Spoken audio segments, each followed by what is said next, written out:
It's been a long time since I've done anything on video to show what I can do with multiple sclerosis. Now, many of you don't know, but I first was diagnosed with multiple sclerosis in November of 2010. Here we are in 2020. So when I was diagnosed, I was 52 years old. That was a long time ago. That was 10 years ago. So now I'm 62 years old.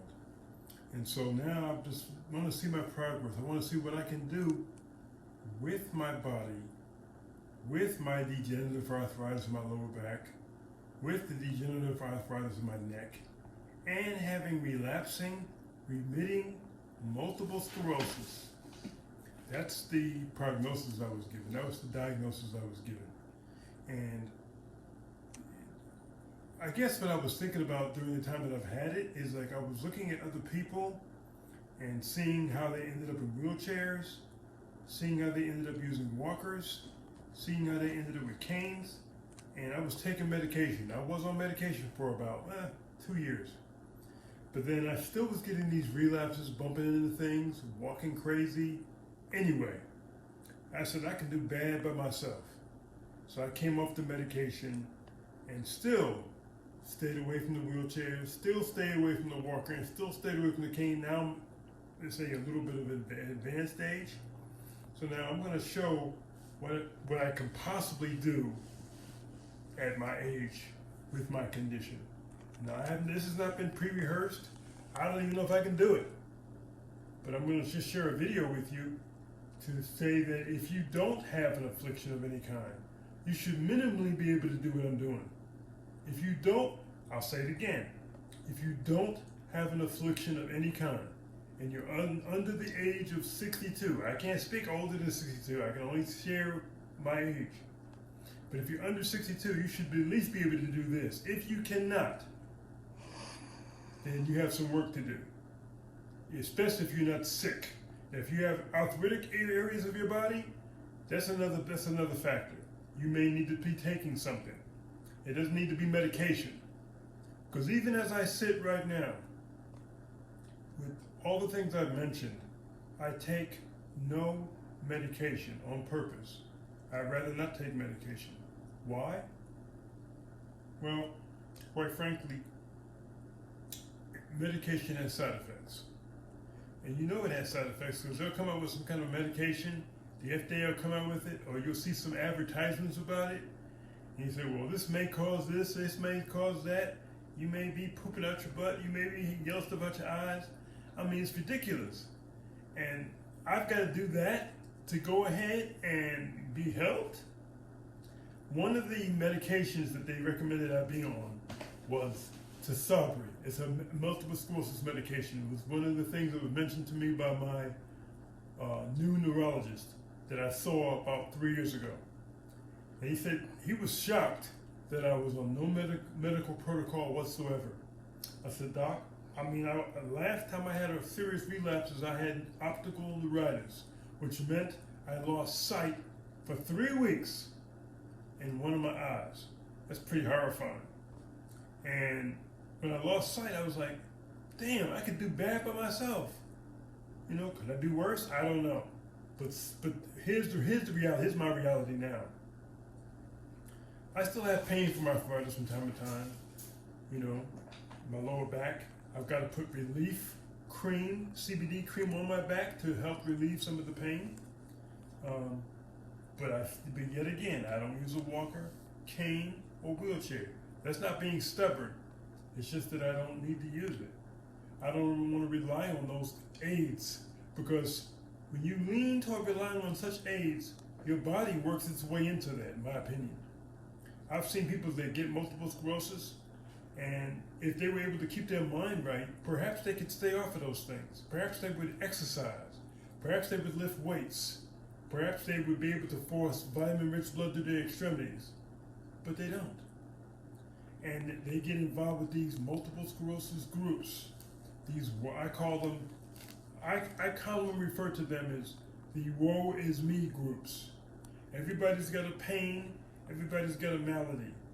much like if you hang around a bunch of people that make a lot of money, you have the propensity to increase your income. But if you hang around people that are broke, complaining, everybody, I do mean everybody's on a fixed income because they have to be, they have no choice. But if you hang around those people, you basically have no choice but to be on a fixed income. You will not rise. If you hang around people that don't have goals, dreams, and aspirations, and you just stop, then you won't have any goals, dreams, and aspirations. So being in shape will be a figment of your imagination. My son has a YouTube video, has a YouTube site now. He showed how to get big arms. I had to remind him, I said, well, son, don't forget that you're dealing with the population that they got some underlying factors, some of them. You need to address that. There's some beginners. You need to address that. There's some intermediate. Address that. And then there's some advanced. Address that. You're advanced. You see, you do dips with weight. There are people that can't even do a dip. So you need to remember that as you're talking to people, and have segments of your video that address people that can't do what you do. There are people that can't bench press 315 pounds, but bench press 405 pounds. They can't bench press the bar. So you need to examine that. You know, that was a little sidebar, you know. But my point is that I want to show basically what I can do. Okay? My legs are straight, my arms are out, straight up in the air. See, there's no bend in my knees. How the hell can that be? I'm 62 with no bend in my knees. This is a bend in my knee. But this is these are straight legs. So if I can do this, let's see.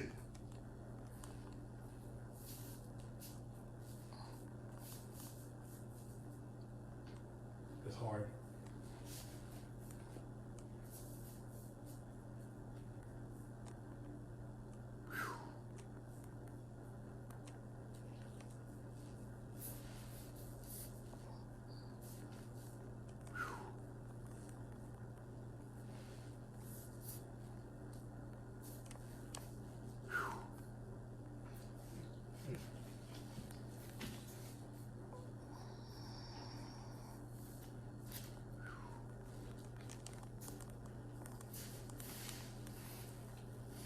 I do that to loosen my back.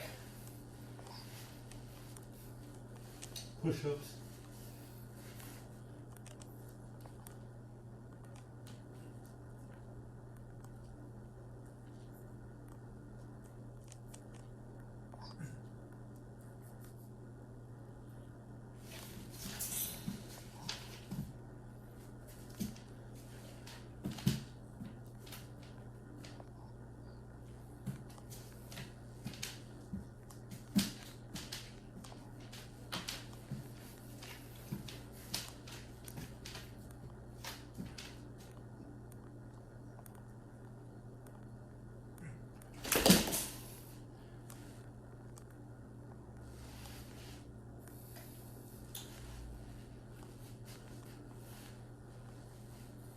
See, now that's not a lark.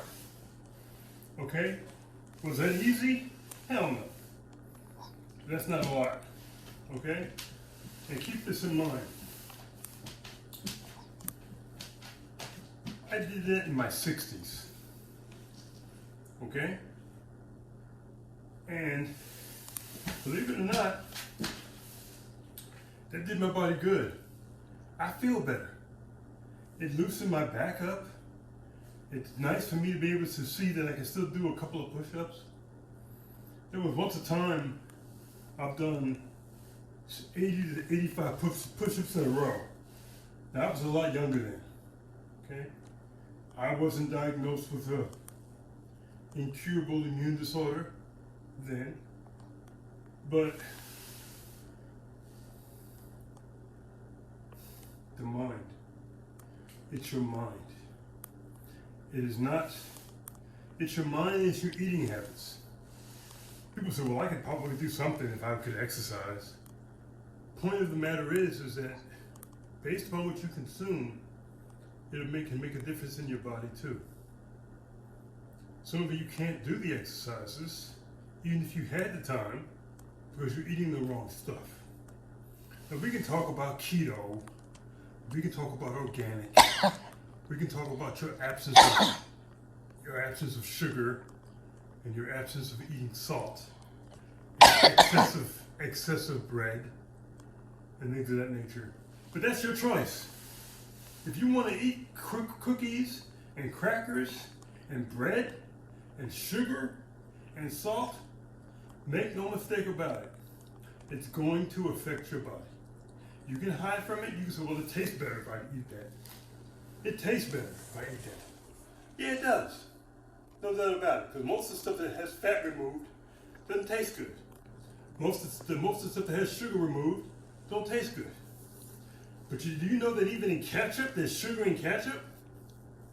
You ever have ketchup with no sugar in it? You'll know you have ketchup with no sugar in it. Okay?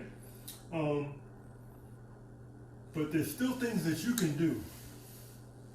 Now, how many of you would attempt to do what I did with multiple sclerosis? How many of you would attempt to do what I did without multiple sclerosis? How many of you would attempt to do what I did when you were in your 20s, 30s, 40s, 50s? Well, then let's not talk about 60s.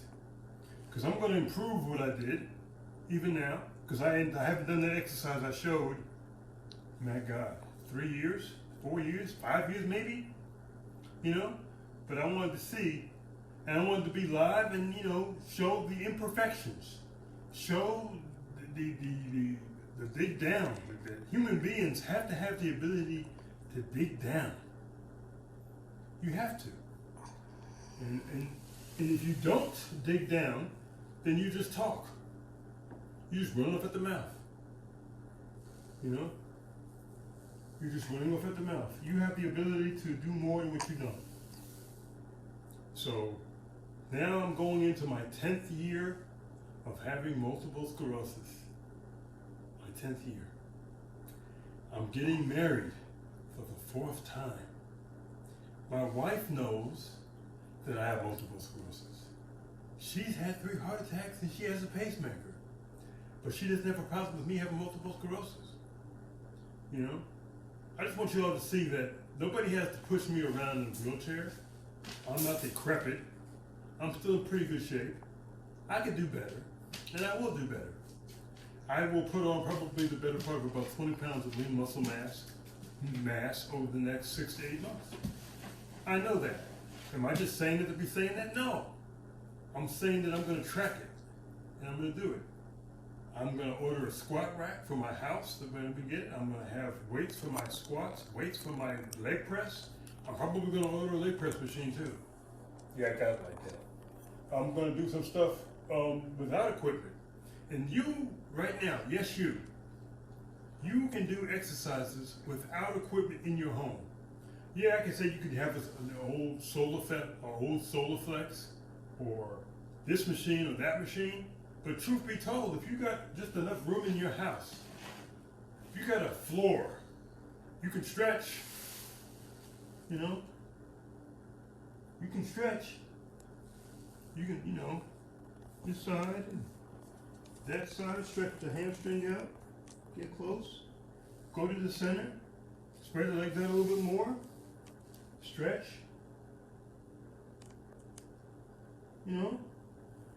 work the hamstrings, because that's the locomotive. I stretch my limbs when I get a chance to stretch. Yeah, I can walk better. I can balance better. There's strength components and there's the stretching component. Most people, most human beings, as they get older, don't stretch. Yoga can help. Yoga poses can help. Stretching can help. But just sitting here now, just doing this, I can feel the tension right here, which is telling me what? What is that telling me, Jim? Well, it's telling me I need to stretch more. How much better I will be in the coming weeks if I stretch every day. Stretch your mind too. You can go to YouTube and you can download personal development books. You can save the link into your notes or whatever and go back and listen to that stuff. What are you listening to? What are you watching? You want to know why it is that you're so negative? You want to know why it is that you're so excuse laden? You want to know why you have literally more excuses than a person going to jail? Because you're used to that. You're used to having excuses. Because everybody that you hang around, or potentially hang around, they make excuses. So my question to you is, do you associate, do you watch people that make things happen or make excuses? Who do you gravitate towards? Do you like the people better that make excuses like you? Or do you prefer to be around people that make things happen? Me, just being honest, me, I do not search out people that make excuses. It doesn't mean I don't hang around them, because sometimes you have to deal with them. You find them or they find you. But I prefer to associate and hang around people that make things happen. They make me want to stretch a little bit. Make me want to do more, better and greater a little bit. And if I only hang around people that don't want to do anything, that only make excuses, they got problems, pretty soon I'm going to have problems. Pretty soon I'm going to have to make excuses. You know, you open up my medicine cabinet in my bathroom, you will see no medication at all. That's by design. Because as I was growing up, as my father passed away at 68 years old, my mother passed away at 65 years old, but yet his father, my grandfather, who was blind, who never saw me, he died at 91. 91 and 68, that's a hell of a damn jump. I ascribed myself to be of my grandfather's genes, more so than my father's genes, because I prefer to live longer than 68. I'm 62 right now. Come on, somebody. I'm gonna leave here 60 years from now? No, I got a lot of living to do. I'm getting married in October, so yeah, I got a lot of living to do. I got grandkids to see. I got children to marry off and stuff like that. You know, my youngest kids now are 21 and 23, and I got a lot of living to do. But my point to this video was just basically to give you an idea as to my mindset and what I do with my body, and why I can do what I do with my body. People want to know, where did you get your thinking from? Where did you get your body from? I mean, you're in pretty good shape. You know, we can all do better. But you know, I know people that are in their 60s. They can't do what you do. They can't even come close to doing what you do. They ain't even thinking about that because they're done.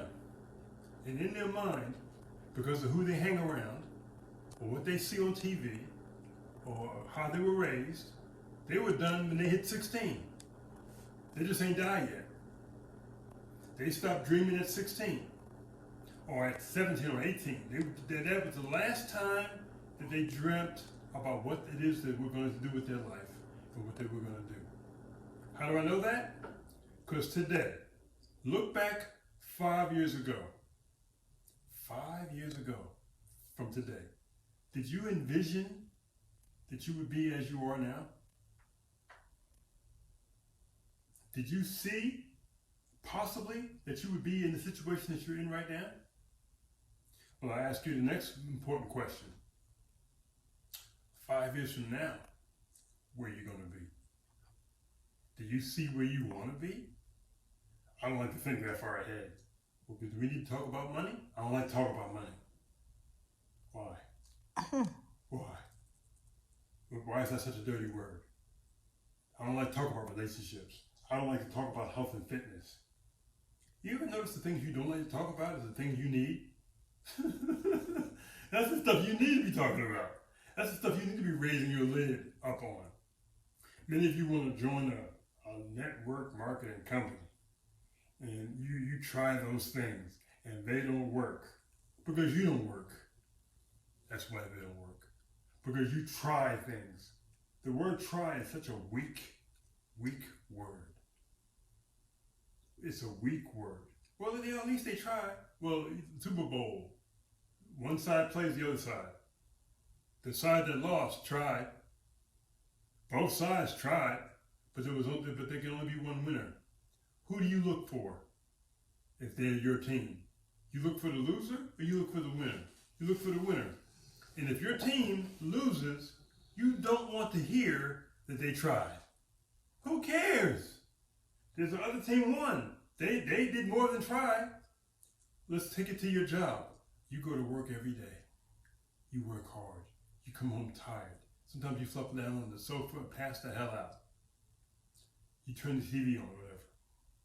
You worked and you made some things happen at your job. You're instrumental in things happening.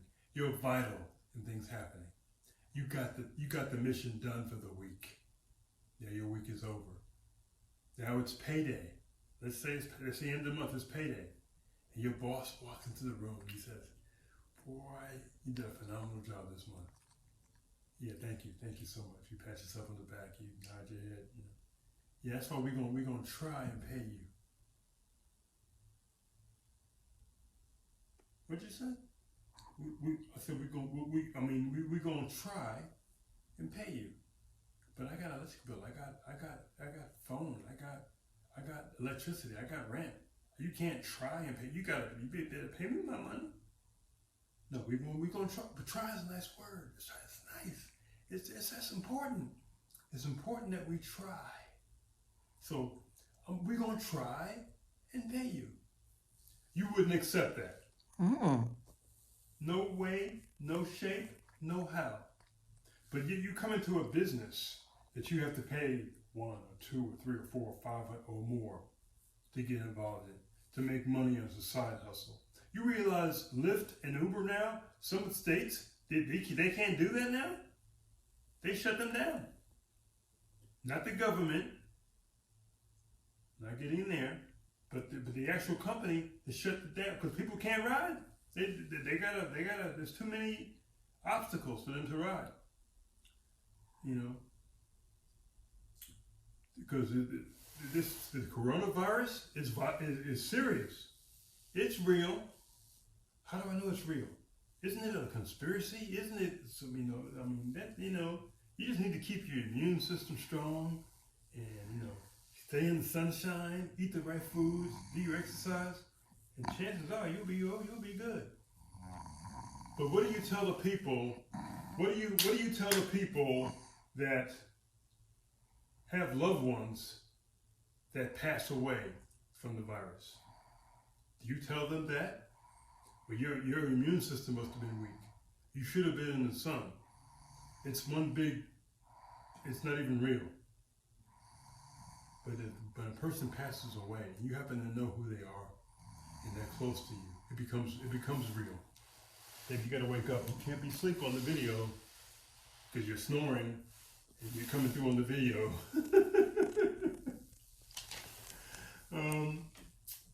But the most important part is this.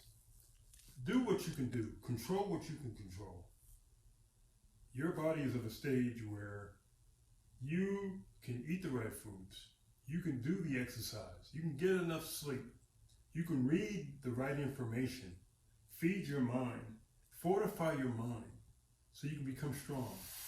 There's no reason why a 62-year-old man shouldn't be able to do this.